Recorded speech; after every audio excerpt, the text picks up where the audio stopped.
21st episode of the Tango Banter. I'm Yelizaveta, and today we have a very special episode because for the first time on this show, I will have a guest. Yes, the day you have all been waiting for has finally arrived. My first guest is none other than Horacio Godoy, who is one of the most influential and renowned figures in social tango. He's filled every tango role possible, from performing in multiple tango companies to his role as an internationally sought DJ and tango music expert, to being a guest maestro, judge, and consultant at festivals and mundials in over 40 countries. To many, he's best known for his unique, expressive, and iconic tango dancing, as well as being the organizer of La Veruta.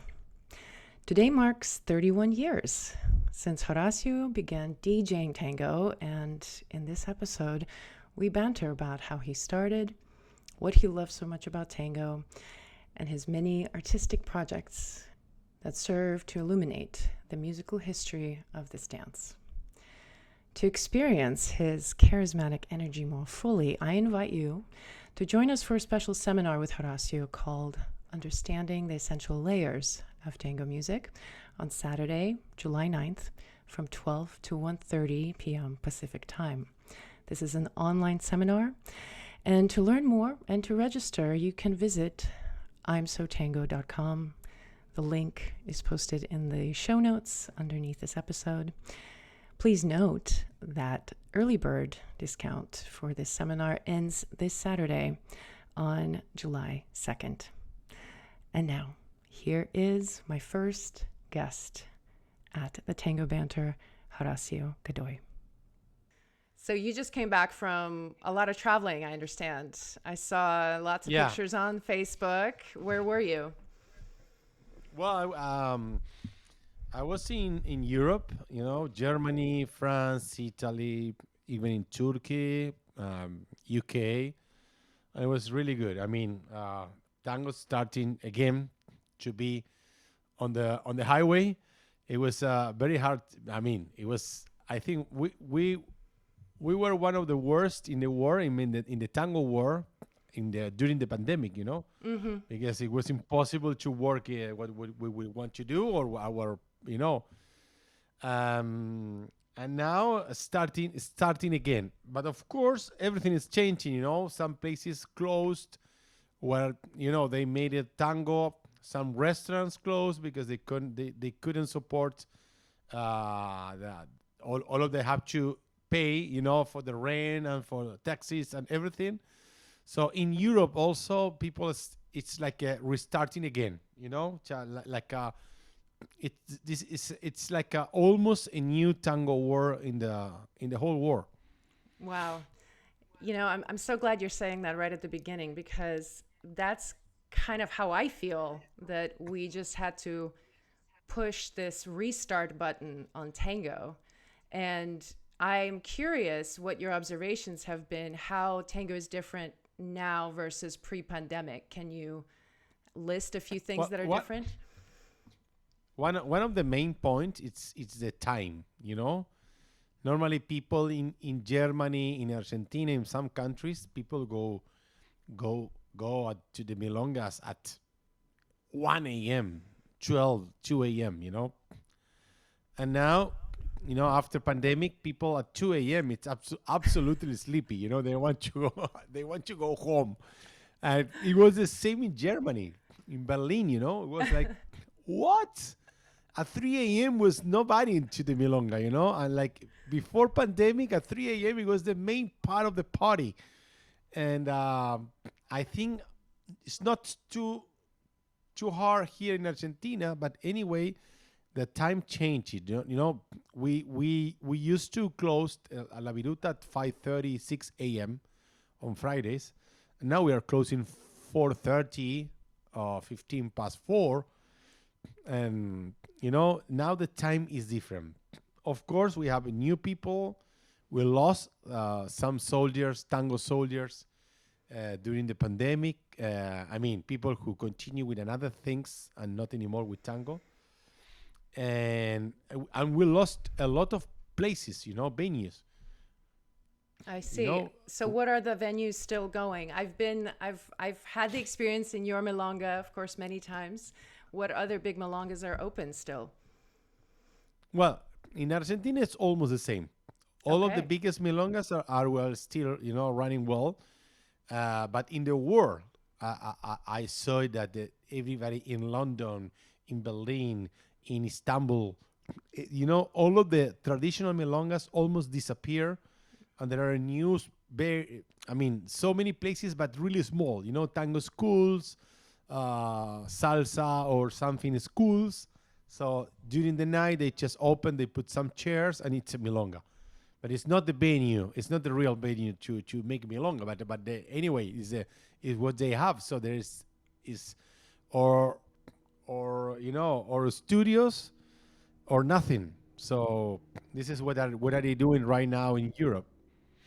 And do you find that the numbers that you're seeing are also lower? Are you seeing less people attending festivals, for example, or marathons?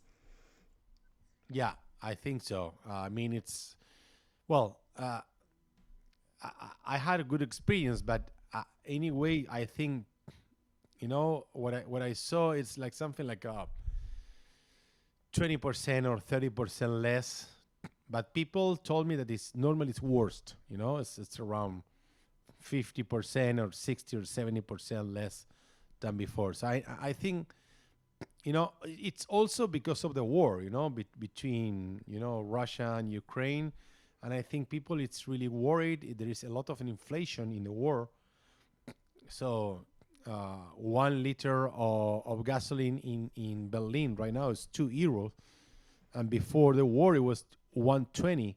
So everything is changing. People is really worried, um, that's why the people prefer to don't spend a lot of money because they don't know what's next.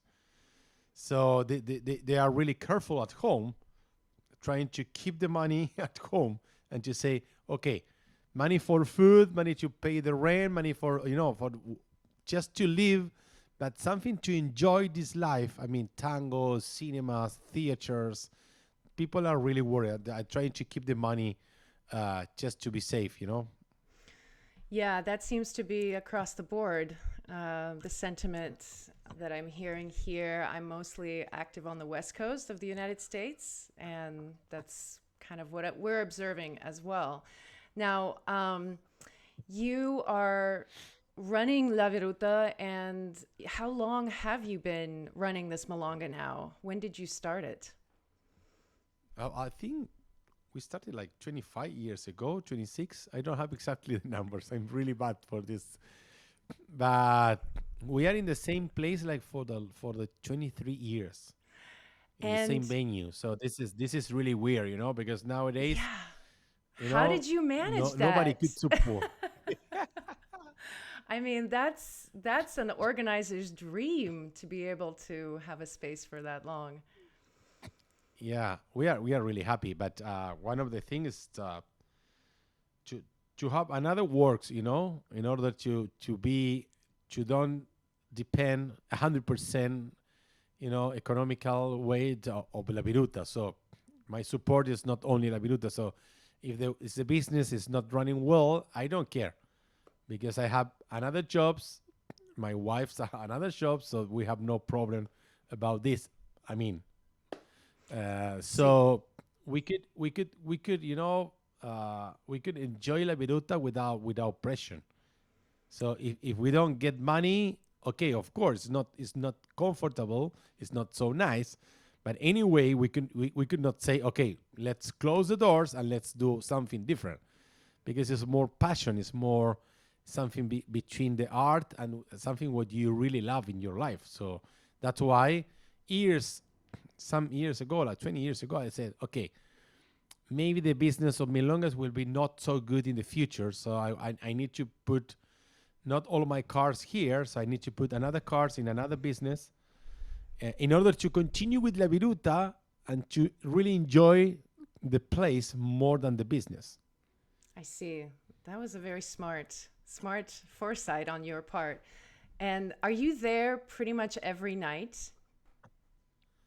No, no, no, no. No, I'm used to be 5 or 6 nights a week, but not anymore. Is this but post now, COVID, Horacio? n- no, no. I'm actually before COVID it was only four, and now I'm going only three I per see. week.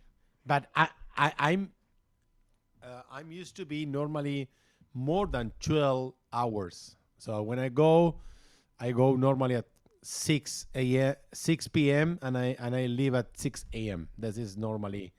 So normally I be into the place like 12 or 14 hours every day. So it's like one day and a half working. Wow. And I mean, the way you're describing it, it sounds like you really enjoy it. So it's not like you have to be there that many hours. So this has been your passion for all of your life. How did you get to be who you are today with this passion for tango? No, I mean, Milonga, it's my life, so When it's was your it's part of first my body. Malanga? What was your first Malanga experience? Yeah, well, when I played the music, when I was DJ, I'm starting 28th of June of 1991. So we are really close. In 1 week, it's gonna be 31 years. Wow. So I was in the Milonga. I was saying, "Oh, this is fantastic," I said to myself. But it was not young people. It was only old people. When I started, people more than 65 years old, 70 years old, 80 years old, but they were true, because they really, I mean, at the beginning of the 90s, if you are like 80 years old, because you really live the 40s and the 50s in the tango, the real milongas, the real experience with D'Arienzo, with Pugliese. So it's like I grew up into the real people who really lives the tango in the 40s and in the 50s. So for me, that was unbelievable because it was honest. It was real. Not people who talk about tango. This is tango. No, this is not people who said this is tango. They were the tango. They were part of the tango. Because they was born in 1920 or 1910. So that's why I really spend my time with people who really lives the tango in the 40s and the 50s. So that was magic for me. Wow. So this was your first time DJing, you said? This was DJ 91. tango, yes. Wow, that was 91. So now Yeah. you've been DJing all these years. And what is your observation now compared to what you observed back then in terms of what you see being danced? Well, the world is changing. Always the world is changing. Nothing, nothing is the same.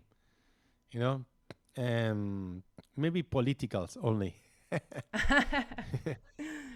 And but what we lost the real soldiers. The tango soldiers, the people who really lives the 40s and the 50s in Argentina, the golden period. So they are not anymore. Maybe we have, I don't know, no more than 10 in Argentina now, Wow. and we have thousands 30 years ago. Thousand and thousand, and now we have, I don't know, Chino Perico, Eduardito, Nelly.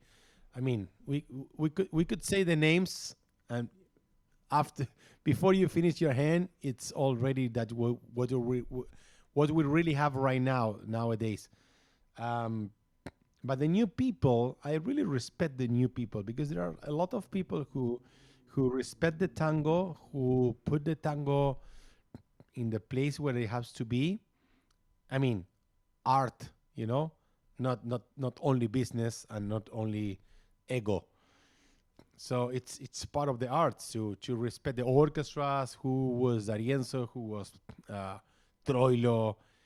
People who's still learning, who knows a lot of tango, good DJs, good dancers. Of course, it's just a few, a really small part of this community.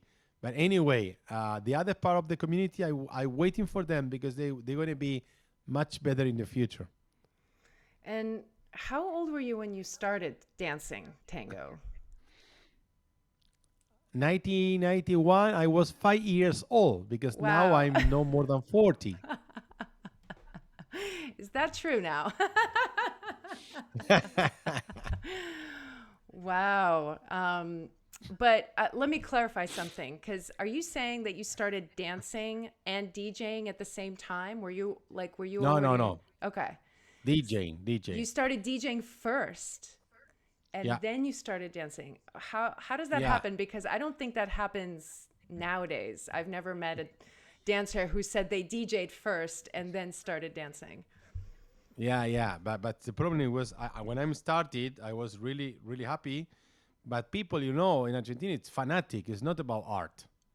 It's art, but they are fanatic, like in the sports. So they Interesting. became me absolutely crazy because they said when I was playing when I put D'Arienzo, the fanatics of Pugliese, they came to me to say, this is not danceable, this is not a good music. So I said, but it's D'Arienzo. Anyway, it's a very bad orchestra. Then I was playing Pugliese, and the fanatic of D'Arienzo, they came to me to say, no, this is not an orchestra. So I said to myself, this is crazy. No, no, whatever I was playing, it was bad. And some group, it was fanatic, yeah, yeah, and the other group, woo, woo, woo. And I said to myself, this is like to be into the stadium. There is no reasons. This is no logic. It's just heart. And I said to myself, okay, I have to start to learn to dance tango in order to have answers. To say, okay, now I know how to dance, so I know what is danceable or not, and I know about the borders, to say, okay, no, this is a border. This is because of you, it's not because of the music. So I'm just starting to dance tango to have answers for the old fanatic milongueros to say this is danceable or not. So that suggests you pretty much grew up listening to tango music. How young were you when you got introduced to tango? Did your parents dance it? No, not dance it, but listening to my father a lot. Because my mother came from listening to Argentina music, but for folklore, chacarera, samba. But my father, normally he listened at the car all the time tango. So when I was young, into the car, at home, I was listening tango all the time. And did you? There was a show, a tango show. I've seen it being mentioned. There was like a weekly television tango show at one point.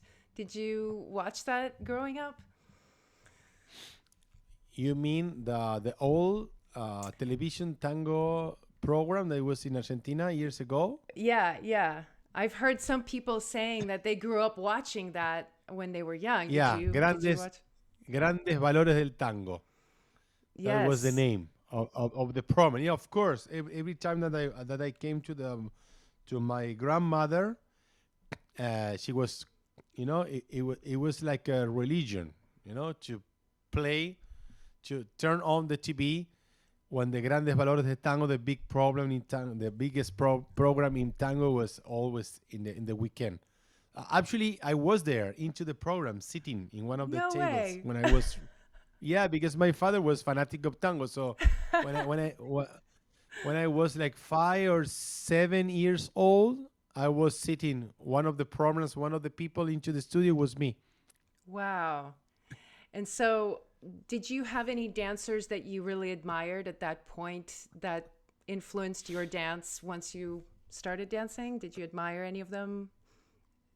Well, one of them, I think I have two of them. I mean, like a man. One it's Osvaldo Soto, that he's not anymore with us, unfortunately, and the other one is Gabito, Hmm. that he's not anymore. So that was for me the two guys who really create art dancing. So that's my inspiration. It's in these two guys, Osvaldo Soto and Gabito, and of course milongueros. Like Chino Perico, Carlos Moyano, a lot of them. But on the stage for performer, I mean, when you say, wow, I really want to be like this guy, it was Gabito and Osvaldo Soto. Now, I am curious a little bit. I've always wanted to ask you a little bit about your style of dancing, because I've watched a lot of your videos and I've noticed that you dance a lot to earlier Guardia Vieja music like Canaro and tracks that some tracks that I've never heard of that are really good, that I'm surprised are not in circulation. So is this correct that you like dancing to Guardia Vieja? I know you dance to more contemporary tracks too, but I'm curious what your preference is and how you make that decision, what you're going to perform to. Well, I love Guardia Vieja. There are some songs that are really nice. The 90% of the Guardia Vieja is really bad, but the other 10%, it's really good. So I'm trying to dance something that I really feel when I'm dancing first. And then nobody nowadays is dancing Guardia Vieja, in the performer. So for me, it's really nice to show the people that there is some music. It is simple, that everybody could dance. And it's so fun and so nice, And people dance normally in the social world, but nobody dance in the performer. So I want to try to show that anyway you could dance even in the performer, So I'm really enjoying when I'm dancing something that I really like something for Guardia Vieja, that is really good. So now I'm listening a new song, but it's really complex because the arrangement is complex, even if it's Guardia Vieja. So I want to dance a new song for the next performers in October in Europe, but I have to listen at least no less than 200 or 300 times. Wow! And I have to dance the song at least, I don't know, 50 times to recognize what happens in that song, and then to do an improvisation, but you are into the orchestra, what it means, the song. Otherwise it's difficult, some songs are simple, but this one of Guardia Vieja, it's really, really nice, but it's changing all the time. Do you improvise every performance, or do you ever choreograph? I have not choreographer. No. It's improvisation. Yeah. Yeah, 100%. But I have problems to remember the choreography. I'm glad I'm not the only one. So one of my problems first is to remember the choreography, and the other one, to really. I mean, one choreography when I was dancing in the big shows in Argentina, in the world. I was dancing in Tanguera, in Forever Tango, in Chantecler, in the last show of Tango Argentino. One of my biggest problems is to remember the choreographies. It was like wow. But you could enjoy one choreography when you danced at least 100 or 200 times the same song with the same choreography. So that's when you really start to enjoy how are you dancing. So I don't know if it has any sense to be dancing one choreography for 10 times, the first 10 times that you say, then you could not show anymore, for 5 years the same choreography. But the first 10 times it's like almost nothing, because it's hard, the choreography is not fluid, so that's why I think at least now it's not anymore for me. I really appreciate you saying that, because one of the things I get from watching you dance was this feeling of, oh my God, that's so simple. That's so simple. Like when I watch you dance, there is that feeling like, oh, I could do that, versus when I watch a lot of the choreographies, a lot of times I'm like, there's no way I could do something like that. So it's wonderful to learn about your process too, because I've always thought there's something wrong with me that I can't remember choreographies. I tend to shy away from anything like that, and I really just want to be with the song. So it's wonderful to hear that you're kind of resonating with that.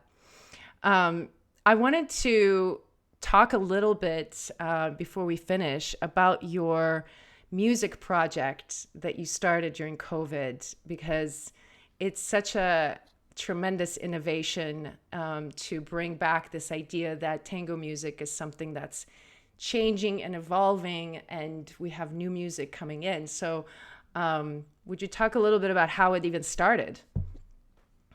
Well, first we yeah, I create a system to learn tango musicality, you know, for people who's not musician like me, and to try to translate, the language of the musicians for the dancers or for the normal people, And then when I did it, I'm really happy about that, because people now could talk about musicality, even if they are not musicians. And what is really good that we create new tangos, and you know it about this. We create new tangos. So with the workshop of Musicality 4, um, we are right now talking during this week with one of my partners in this musicality workshop, that is Mauricio host, that we are starting to create a vinyl with the Orchestra Santa Calavera, with the 4 songs that we create during the pandemic with the students, with the 4 song and another songs, of course, traditional music for the orchestra. So we are going, if everything is okay, in August to the studio, and we will try to have the disc in at the end of September. So we're going to create maybe one of the first, if it's not the first one, vinyl, new one with the orchestra, HD quality for the sound system. So if you have a good vinyl at home, like this one, you could hear the music like the orchestra at home, because the vinyl is 40 times much better than the CD. And it's like more than 200 times much better than the music that you have in your computer. So it's like to have your orchestra at home. So this is our next stop, one of them. And the other one is I will try to be starting even in August. Uh, one one idea for the theater with the story of Osvaldo Pugliese.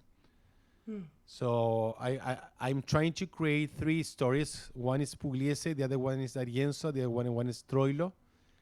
And 1 hour in the theater. So we are.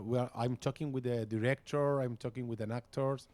So I'm working hard with tango, not only dancing, not only milonga.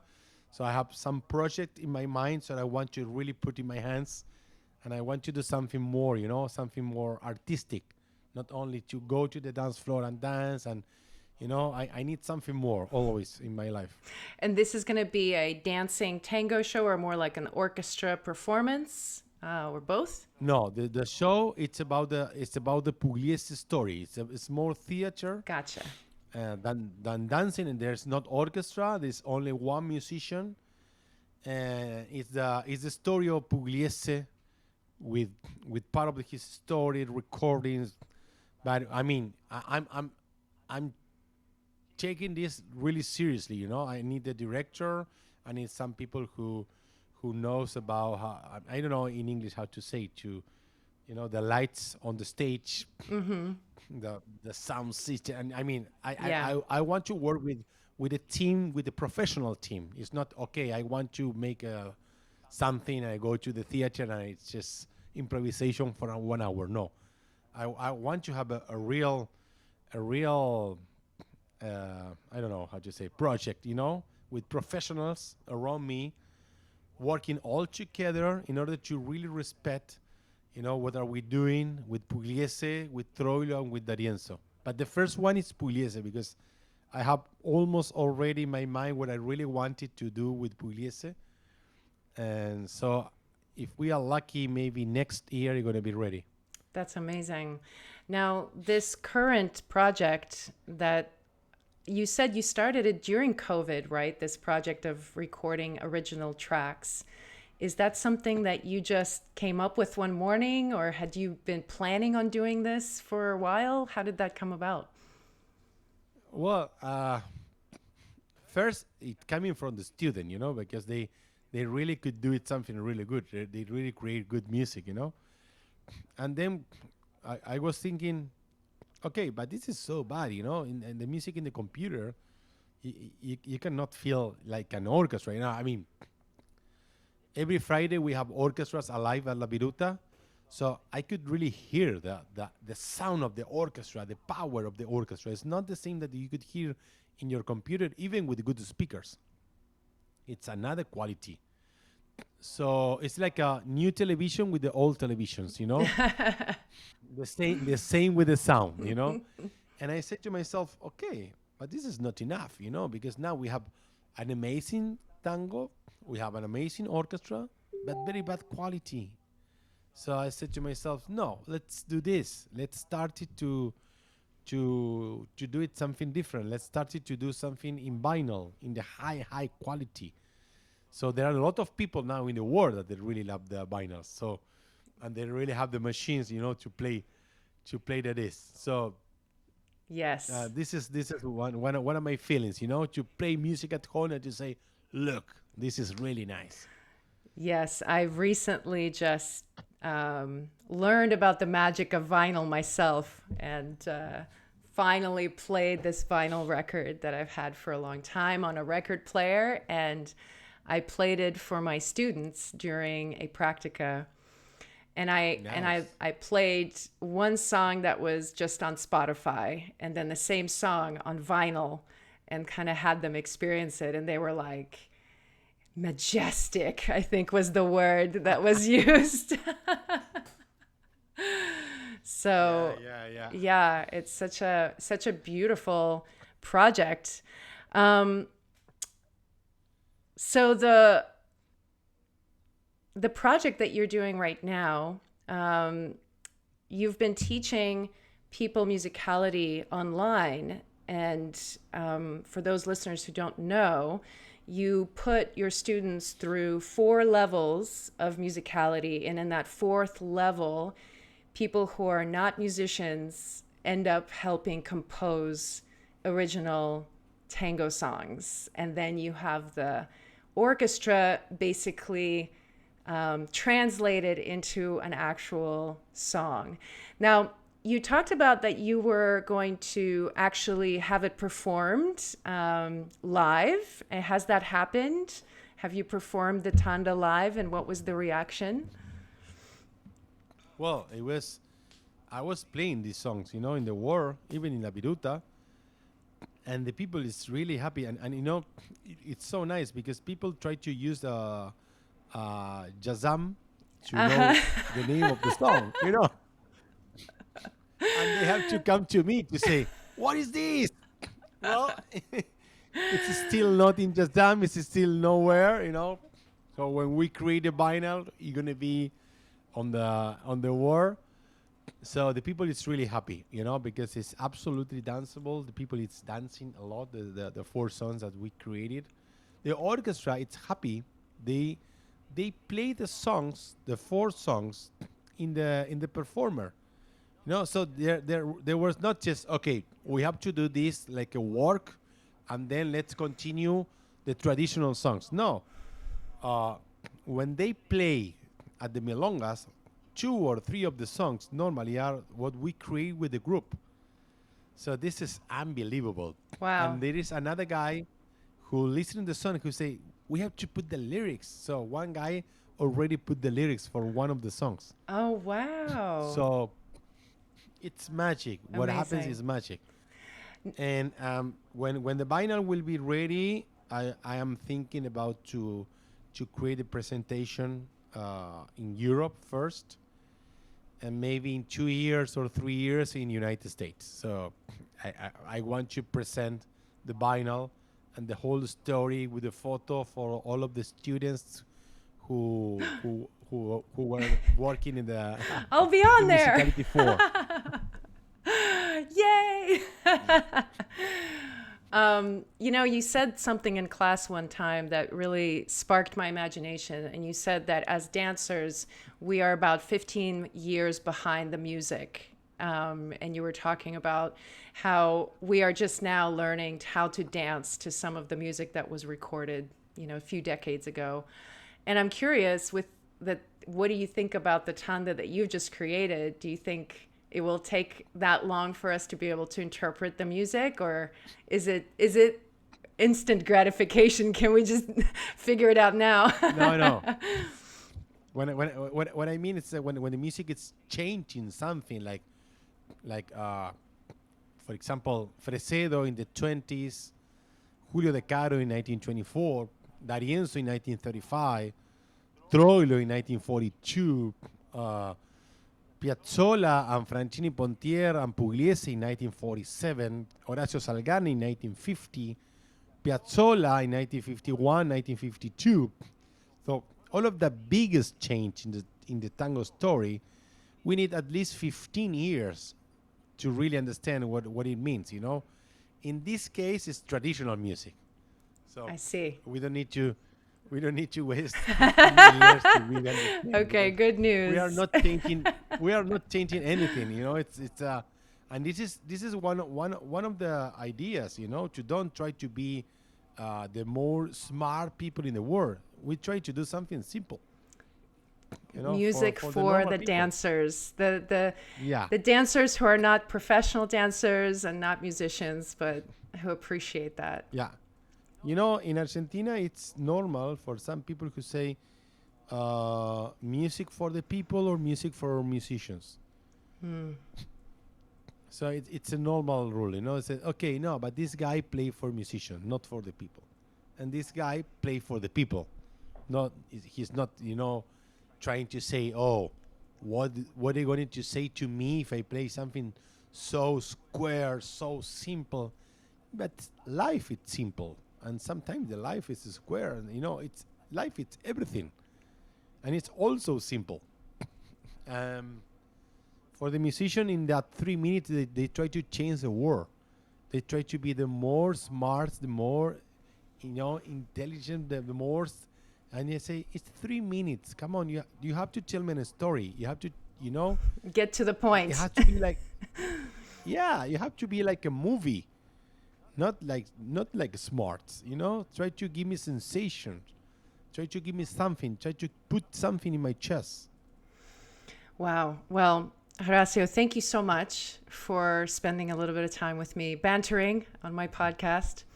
I am excited about the upcoming seminar that we're going to hold on July 9th. Very grateful for your time, and thanks for being my very first guest on the Tango Banter. Thank you so much, Eddie. All right. Okay. Bye-bye.